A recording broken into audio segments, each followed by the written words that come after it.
Bushcraft 412, and today weather's kind of crappy, and plus it's getting dark early, so I'm kind of stuck indoors after work. So I wanted to do a couple of videos.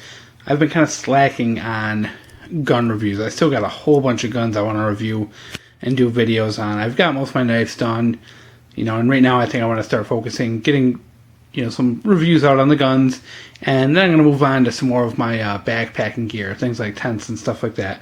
But for today, let's just talk about the Savage Model 64. I picked this up this spring. It is a 22 long rifle, semi-automatic. Very nice little rifle. I got it, I believe, for $149 on sale. I can't remember what the stock's made of, but very nice stock. Very good, kind of heavy stock. Very nice, kind of heavy gun. I do like it quite a bit. Mine came with a very, very cheap 4X scope. Nothing spectacular at all. I'm actually going to replace it as soon as I get a little extra spare cash. One thing to note is no iron sights on this gun, so you are required to use a scope. They may make a model with iron sights, but this one doesn't have it. It comes with a normal dovetail mount for a scope. Focus here.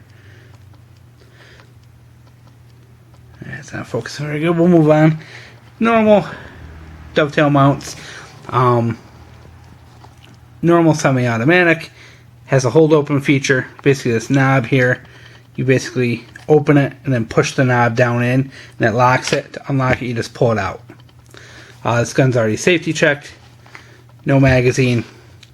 Has a safety.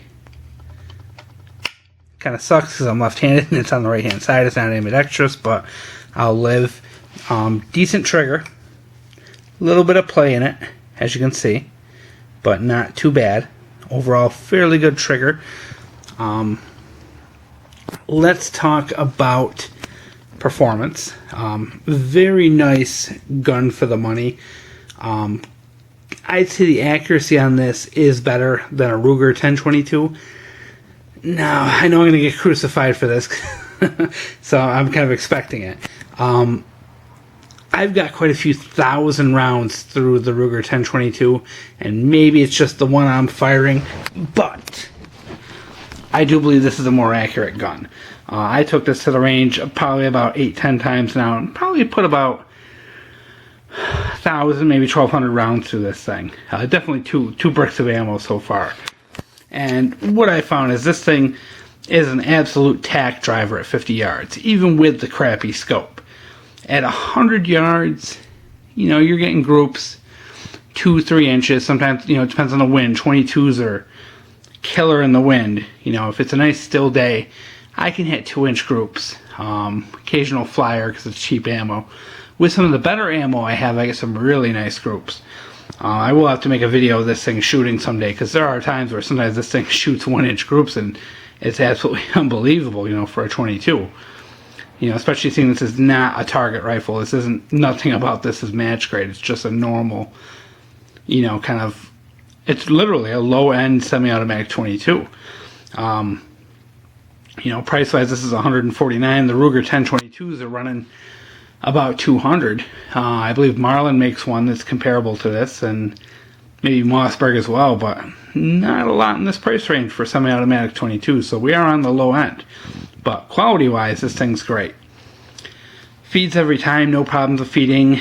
The magazine catch sucks a little bit, to be honest. It does, had a couple times where I've had magazines drop out, so I have to be real careful when I'm hunting with this thing that the magazines don't fall out. My other complaint about this gun, and it's I guess it's a pretty big complaint. Actually, I find myself not wanting to shoot this gun because of how difficult it is to clean. To pull the barrel out, you basically remove these two hex nuts that are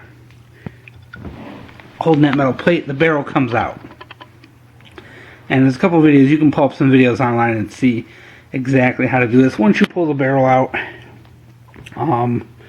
there's a couple of like clips, like here and here you have to pull out. And then there's a whole bunch of other stuff to get the bolt out. To break this down is really difficult.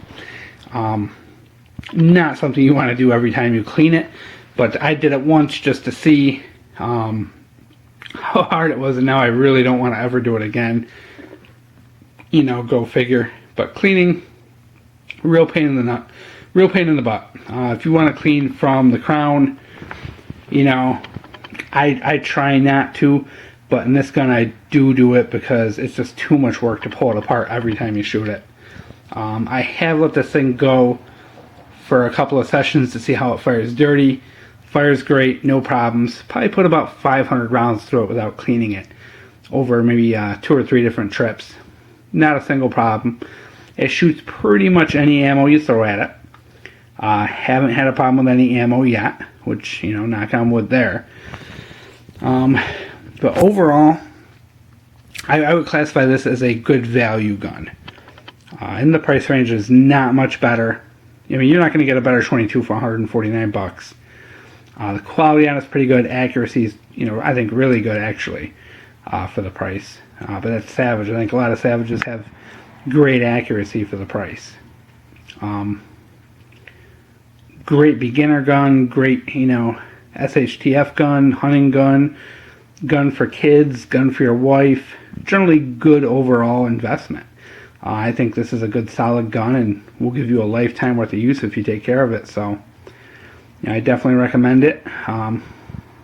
You know, and aside from the fact that it's a real pain in the butt to clean, no complaints here whatsoever.